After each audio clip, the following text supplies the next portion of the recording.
পরিশ্রম করেছেন। খুব সংক্ষেপে বক্তব্য রাখার জন্য অনুরোধ করছি এস এম জাকারিয়া, কোষাধ্যক্ষ, রাঙ্গামালী উপজেলা জাতীয়তাবাদী ফোরাম। এরপর যে আমাদের মাঝে দলের সেক্রেটারি হবে, এটা চিন্তা করা যায়? যায়? এই তো হয়েছে। আমাদের এই যে উপস্থাপনা করছে ঢাকা মহানগরী দক্ষিণের সেক্রেটারি, রাঙ্গামালীর ছেলে না? এরকম অনেক জায়গায়, কবি নজরুল থেকে শুরু সব জায়গায় ঢাকা শহরে এখন দেখবেন। কারণ বরিশালের একটা দোষ আছে, মাথা গরম। এই আন্দোলন সংগ্রামে যখন কেউ ছিল না, তখন কিন্তু আমাদের ছেলেরাই রাজপথে সবচেয়ে বেশি। কিন্তু এই রেজাল্টটা তো আমাদের পেতে হবে, যার জন্য কিন্তু আমাদেরকে ঐক্যবদ্ধ হতে হবে। আমাদের যে সমস্যাগুলি রয়েছে, আমি এখানে আলোচনা করছিলাম অনেকে। এই যেমন একটা সমস্যা, ওই দিন আমি গেলাম আইন মন্ত্রণালয়, তো ভদ্রলোক আমার পরিচয় পেয়ে আমার বললো, আমি আপনার হলের ছোট ভাই, জয়েন্ট সেক্রেটারি। উনি কয় যে আপনাদের রাঙ্গামালী যে কোর্টটা, এই কোর্টটা আমি দিয়ে এসেছিলাম। ভদ্রলোক আমাকে বললেন যে এই কোর্টটা ছিল না, আমি একটা দেওয়ার। আমি বললাম যে তাইলে আপনার আরও দায়িত্ব আছে। আমি মাঝে মাঝে শুনি পটুয়াখালীর উকিল ওই কোর্ট নাকি আবার পটুয়াখালী নিয়ে আসতে চাই, এটা ঠেকাইতে হবে।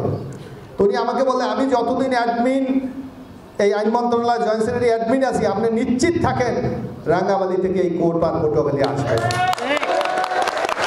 তো সুতরাং এই কাজগুলি আমাদের আজকে দেখেন, এক সময় উপজেলা ছিল না, উপজেলা হয়েছে, ইউনো হয়েছে, সকল অফিস হয়েছে, ধীরে ধীরে অফিসগুলি যাচ্ছে, আমাদের কোর্ট গেছে। আবার কেউ কেউ বলছে যে ফৌজদারি কোর্ট মানে এখনো যায় নাই, সেইটা নেওয়ার আমাদের ব্যবস্থা করতে হবে। এই হাসপাতাল নাই, হাসপাতাল আমাদের করতে হবে। অর্থাৎ জনগণের কল্যাণের জন্য যে কাজগুলি, ইনশাল্লাহ সেই কাজগুলি আমরা মনে করি আগামী দিনে দেশে যে পরিস্থিতি তৈরি হচ্ছে, ইনশাল্লাহ এই কাজগুলি আমাদের পক্ষে করা সম্ভব হবে। এই আপনাদের যারা অফিসার আছে, তকদির আছে, সাইদুর আছে, এই যে শোভন ভাই আছে, এই যে ডাক্তার আছে, আপনাদের যারা অন্য যারা আছেন, মামুন ভাই, আপনাদেরকেও কিন্তু কাজ করো। আসলে কাজ কিন্তু কেউ ঠেলে একটু পিছন থেকে ঠেলতে হয়, ধাক্কাইতে হয়, বলে দিতে হয় যে ভাই এই কাজগুলো করতে হবে। কারণ একটা সময় আমাদের ওই জনপদ যা ছিল, এখন তার চেয়ে ইনশাল্লাহ অনেক আগেইছি আমরা। এবং আমি একটা কথা বলি যে মানে আমাদের তো বাইরে মাঝে মাঝে যাওয়ার সুযোগ হয়, বা বাংলাদেশেও আপনাদের অনেকের সুযোগ হয়। রাঙ্গামালীতে পর্যটনের যে সুযোগ আছে, আপনাদের সোনার চর আছে, আপনাদের জাহাজমারা আছে।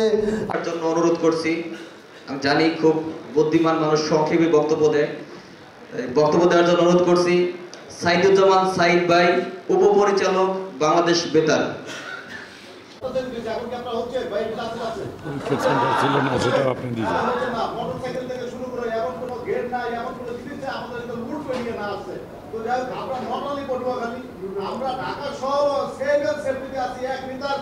আপনি তাদেরকে কবুল করে নিয়ে আল্লাহ পাক রব্বুল আলামিন সকল প্রকার বিপদ থেকে তাদেরকে হেফাজত করে দিয়ে, ইয়া আল্লাহ আমরা যারা এখানে উপস্থিত হয়েছি, আল্লাহ আমাদের রোজাকে কবুল করে নিয়ে, ইয়া আল্লাহ পাক রব্বুল আলামিন। কিন্তু আমরা আজকে সেই জায়গায় নয়।